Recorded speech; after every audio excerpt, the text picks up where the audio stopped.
খালাস পেলেন তারেক রহমান। নড়াইলে মানহানির মামলায় খালাস পেয়েছেন বিএনপির ভারপ্রাপ্ত চেয়ারম্যান তারেক রহমান। মঙ্গলবার দুপুরে জেলা জুডিশিয়াল ম্যাজিস্ট্রেট কোর্ট ২ এর বিচারক মেহেদী হাসান এ আদেশ দেন। জেলা জজ আদালতের সরকারি কৌঁসুলি আব্দুল হক রায়ের বিষয়টি নিশ্চিত করেছেন।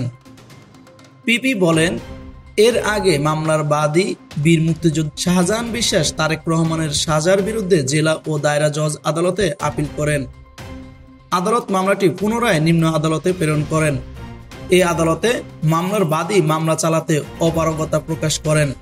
মঙ্গলবার ধার্য দিনে বিচারক তারেককে খালাস প্রদান করে আদেশ দেন। উল্লেখ্য, ২০১৪ সালের ১৬ ডিসেম্বর বিএনপির বর্তমান ভারপ্রাপ্ত চেয়ারম্যান তারেক রহমান ইস্ট লন্ডনের এন্ট্রিয়াম ব্যাংক ওয়েট হলে বিএনপি আয়োজিত এক সমাবেশে শেখ মুজিবুর রহমানকে নিয়ে আপত্তিকর বক্তব্য দেন। সেই সংবাদ দেশের একটি জাতীয় দৈনিক পত্রিকায় প্রকাশিত হয়। ওই সংবাদের ভিত্তিতে জেলার কালিয়া উপজেলার বেন্দারচর গ্রামের মৃত মাজেদ বিশ্বাসের ছেলে বীর মুক্তিযোদ্ধা শাহজাহান বিশ্বাস শেখ মুজিবুর রহমানের সম্মানহানি হয়েছে মর্মে জেলা জুডিশিয়াল ম্যাজিস্ট্রেট কোর্ট ২ এ তারেক রহমানের বিরুদ্ধে মানহানি মামলা করেন।